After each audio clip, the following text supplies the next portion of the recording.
के कैंडिडेट सुमित धीमान को शौर्य चक्र से नवाजा गया है। आपको जानकारी दे दी कि परिवार में अब खुशी की लहर है। सुमित ने डूबते जहाज से 23 लोगों को रेस्क्यू किया था। ये बड़े शौर्य का काम किया था।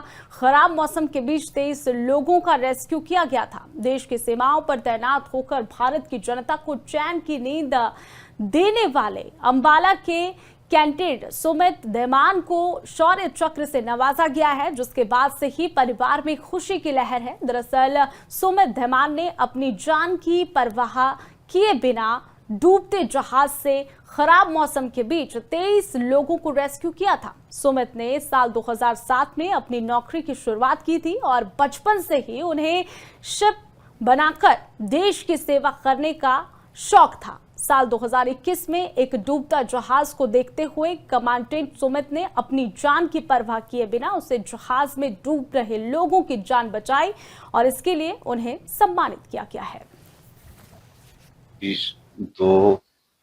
2025 को अवार्ड मिला है ये रक्षा मंत्री से। तो ये 2007 में भर्ती हुए थे। उनको बचपन में ही डिफेंस में जाने का शौक था और हमें बहुत गर्व महसूस हो रहा है और खुशी भी बहुत है। हमारा नाम रोशन किया है। ये हमको बहुत अच्छा लग रहा है, जो हमको कोई दूसरा भी बताता है भैया आपके बेटे ने ये काम किया। दोनों वैसे एक ही स्कूल में पढ़ते थे, तो शुरू से ही उसको बड़ा शौक था, कभी कोई पुलिस ऑफिसर बनना है, कोई डिफेंस कर्मी बनना है, देश की सेवा करना है। तो 2007 में उन्होंने इंडियन कोस्ट गार्ड ज्वाइन करा। तो उसके बाद से मतलब उन्होंने हमारा कई बार नाम रोशन कर दिया है। तो इस बार भी बहुत ही बड़ा इवेंट हो गया है। तो क्योंकि 18 मई 2021 में एक महाराष्ट्र में पालघर के नजदीक एक शिप डूब रही थी, तो उसमें से इन्होंने अपने तूफान के दौरान अपनी जान जोखिम में डाल के वहां से 23 अमूल्य जीवन को रक्षा करी, उनको रेस्क्यू करा।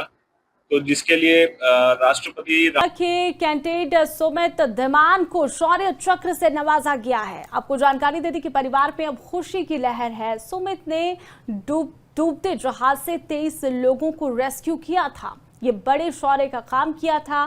खराब मौसम के बीच 23 लोगों का रेस्क्यू किया गया था। देश की सीमाओं पर तैनात होकर भारत की जनता को चैन की नींद देने वाले अंबाला के कैंडिडेट सुमित धीमान को शौर्य चक्र से नवाजा गया है, जिसके बाद से ही परिवार में खुशी की लहर है। दरअसल सुमित धीमान ने अपनी जान की परवाह किए बिना डूबते जहाज से खराब मौसम के बीच 23 लोगों को रेस्क्यू किया था। सुमित ने साल 2007 में अपनी नौकरी की शुरुआत की थी और बचपन से ही उन्हें शिप बनाकर देश की सेवा करने का शौक था। साल 2021 में एक डूबता जहाज को देखते हुए कमांडेंट सुमित ने अपनी जान की परवाह किए बिना उसे जहाज में डूब रहे लोगों की जान बचाई और इसके लिए उन्हें सम्मानित किया गया है। 2025 को अवार्ड मिला है ये रक्षा मंत्री से। तो ये 2007 में भर्ती हुए थे। उनको बचपन में ही डिफेंस में जाने का शौक था और हमें बहुत गर्व महसूस हो रहा है और खुशी भी बहुत है। हमारा नाम रोशन किया है।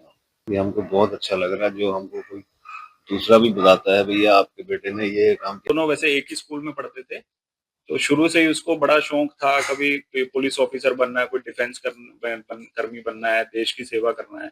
तो 2007 में उन्होंने इंडियन कोस्ट गार्ड ज्वाइन करा। तो उसके बाद से मतलब उन्होंने हमारा कई बार नाम रोशन कर दिया है। तो इस बार भी बहुत ही बड़ा इवेंट हो गया है। तो क्योंकि 18 मई 2021 में एक महाराष्ट्र में पालघर के नजदीक एक शिप डूब रही थी, तो उसमें से इन्होंने अपने तूफान के दौरान अपनी जान जोखिम में डाल के वहां से 23 अमूल्य जीवन को रक्षा करी, उनको रेस्क्यू करा। तो जिसके लिए राष्ट्रपति